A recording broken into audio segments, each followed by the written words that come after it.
Good morning. Welcome again to First Congo.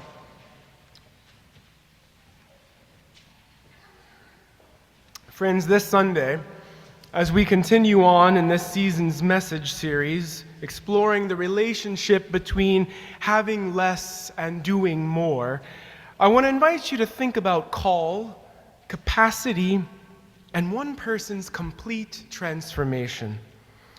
It all started with a routine checkup.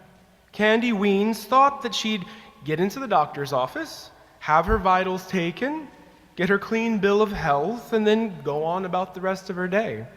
And that's how things seemed to be going. Temperature? Check. Weight? Fine. Height? Nailed it. But when it came to blood pressure, that's when everything changed. The nurse took the measurement and then took it again. And then she took it once more. After 4 blood pressure readings, the nurse told Candy Weens that she needed to ask the doctor to come in. Candy didn't really think all that much about it, though, chalking it up to some kind of administrative or technical glitch. So right after the nurse left, she picked up her phone and started texting and emailing and working as probably many of us would.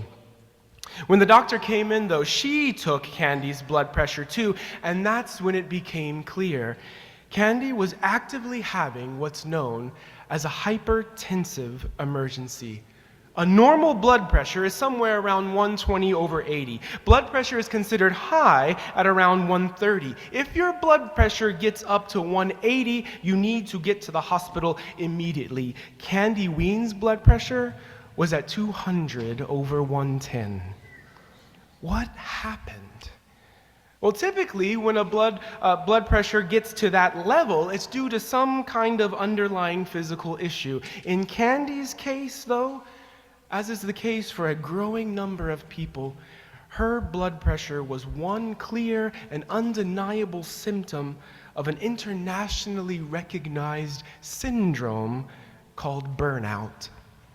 In addition to its physical symptoms, burnout is also characterized by a variety of psycho-emotional realities. According to the World Health Organization, you might be in the throes of burnout if you regularly experience, quote, feelings of energy depletion or exhaustion, accompanied by increased mental distance or feelings of negativism or cynicism related to one's work, end quote. Exhaustion, negativity, and cynicism. Sounds less like a diagnosable syndrome than it does just a basic description of life in the 21st century, right? Regardless of your particular job or identity, no matter your politics or your position in society, aren't all of us experiencing some form of exhaustion, negativity, or cynicism these days? As we look around at our lives, how many of our friends and family report feeling bone-tired and unoptimistic? As you survey the state of things, our toxic politics, our collapsing environment, our lonely society, how can you not feel at least a little bit fatigued, at least partly demoralized? Have we perhaps lived with these realities for so long and so deeply that we don't even realize just how burned out each of us really is? It was certainly the case for Candy Weens, and so she decided to make burnout her life's work. She went back to school, got a PhD, and has become one of the country's leading experts on this syndrome. If you go to her website, you can find an article she wrote describing some of the other symptoms of burnout: difficulty sleeping, cardiovascular disease, gastrointestinal issues, depression, absenteeism, dissatisfaction. People experiencing burnout, she goes on to say, are less likely to be innovative or productive. Do you understand what burnout really is, though? We have to look beyond the symptoms and consider the circumstances that produce it. According to Dr. Christine Sinsky at the American Medical Association, quote, burnout is primarily related to the environment, such as when there is a mismatch between the workload and the resources needed to do the work in a meaningful way, end quote. In other words, if I may humbly rephrase Dr. Sinsky's words in a slightly more spiritual register, burnout, that suite of symptoms that includes exhaustion, negativity, and cynicism, all of that is what happens when any of us notices that our sense of call is not in sync with our capacity. We typically think of burnout as a workplace issue. Candy Weens, for instance, was a healthcare consultant, an author, a coach, and a person who realized in her doctor's office that she did not have the capacity to live out her sense of call. I would suggest, though, that burnout could happen to any of us, anywhere, whenever we find that our capacity does not match up with that sense of call. Burnout is what can happen then when your family and friends rely on you emotionally, or financially, or spiritually, and you feel called to help them, but at some point, you run out of time, or you run out of energy, or you run out of resources to answer that call. Burnout is what can happen when you watch the news and read the headlines and feel over and over again called to do something about the state of the world, but then feel over and over again that you can't. Burnout is what can happen to single mothers trying to make ends meet. Burnout is what can happen to loving grandparents who find themselves supporting 2 generations of kin, their children and their children's children. It's what can happen when teenagers spend all their time trying to perform at the highest levels at their schools, in their sports, with their friends. Burnout is what can happen when folks of color spend too long trying to prove our value in systems that refuse to admit our value, when women spend too long trying to be heard in systems that deny their right to speak, when LGBTQ folks spend too long just trying to exist in harsh, toxic environments. Whenever your sense of call, for whatever reason, is not in sync with your capacity to perform, to answer, to act, then burnout is bound to happen. What is there to do? The experts have a lot of good ideas.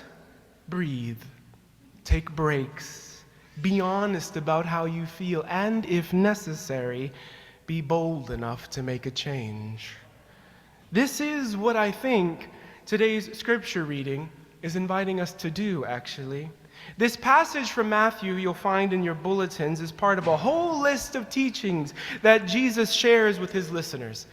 Soon after naming the list of blesseds, known as the Beatitudes, you know the list. Blessed are the poor. Blessed are the peacemakers. Blessed are the meek. Jesus goes on after that to say this.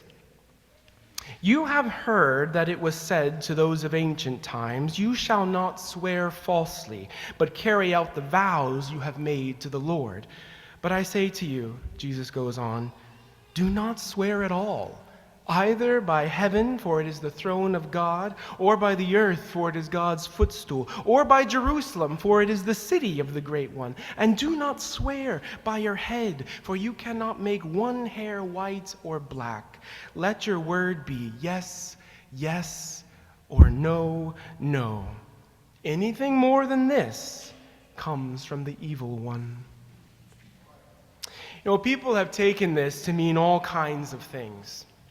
Some Christian traditions have read these words as an outright prohibition against oaths and forbid their followers from swearing on Bibles or signing certain kinds of contracts or making certain kinds of promises. The Religious Society of Friends, more commonly known as the Quakers, is one such group that has since their beginning forbidden their adherents from making oaths. They consider this prohibition and Jesus' larger teaching here as a matter of integrity. Everything we say, in other words, should be true. So we shouldn't need to have extra words to make that clear. We shouldn't need to swear to God or on our mother's grave, or, as it was in Jesus' time, on Jerusalem to prove our honesty. We should just practice integrity and say yes only when we mean it, and say no when we must. Seems simple enough, but if you've ever had a friend ask you to help them move, if you've ever had a partner ask you to help them shave their back, if you've ever had a child ask you to read Green Eggs and Ham for the 4th time in a row, if you've ever eaten chitlins and be asked if you liked them, if you've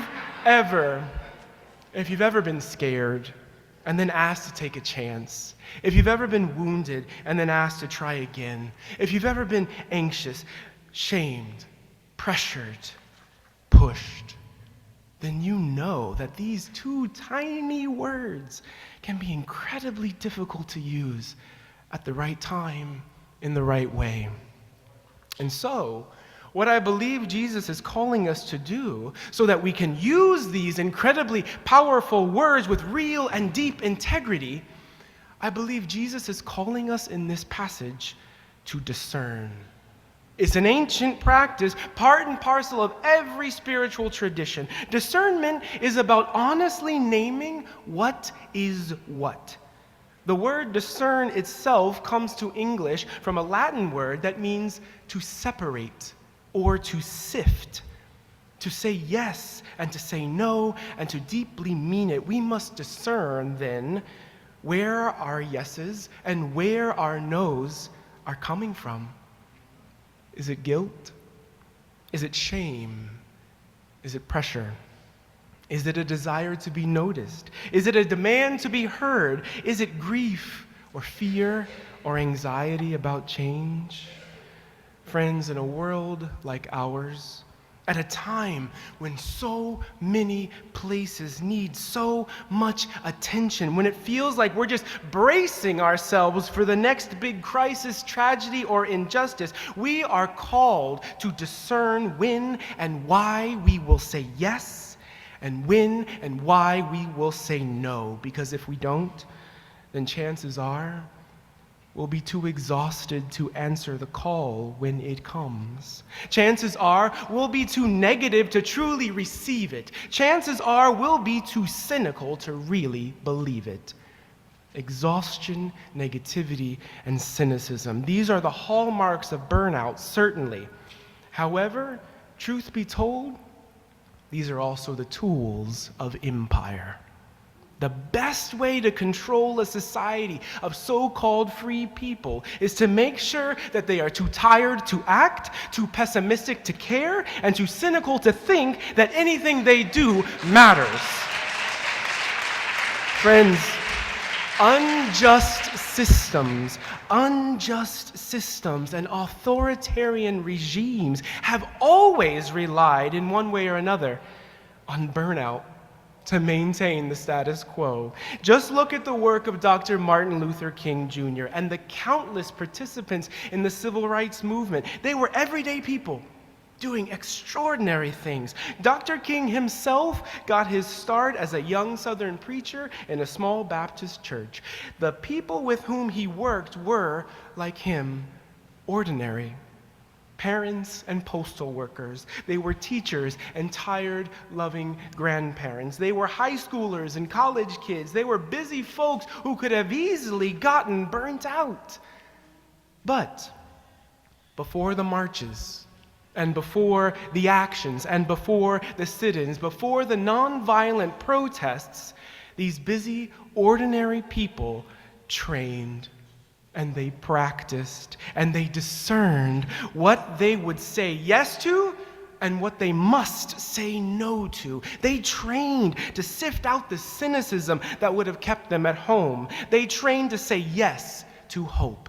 They trained to sift out the hatred that would have led them to hit back. They trained to say no to violence. While most of the classic pictures of the civil rights movement are of the protests, the real work, the transformative work, the revolutionary work began behind the scenes as these busy, ordinary people trained themselves in deep discernment and radical integrity. And so they asked themselves over and over again, what's really motivating me and my activism?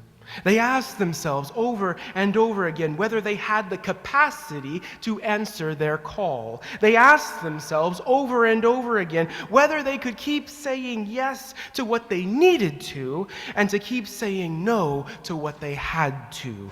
Otherwise, they knew their movement, their light, their call, they themselves would have just burned out. You know, maybe your call isn't to be out there on the front lines of a protest, and that's okay. Maybe your call right now isn't to put your body or your job or your reputation out there in harm's way, and that's okay. Still, though, the question remains, what is your call? And relatedly, the question remains, do you currently have the capacity to answer it?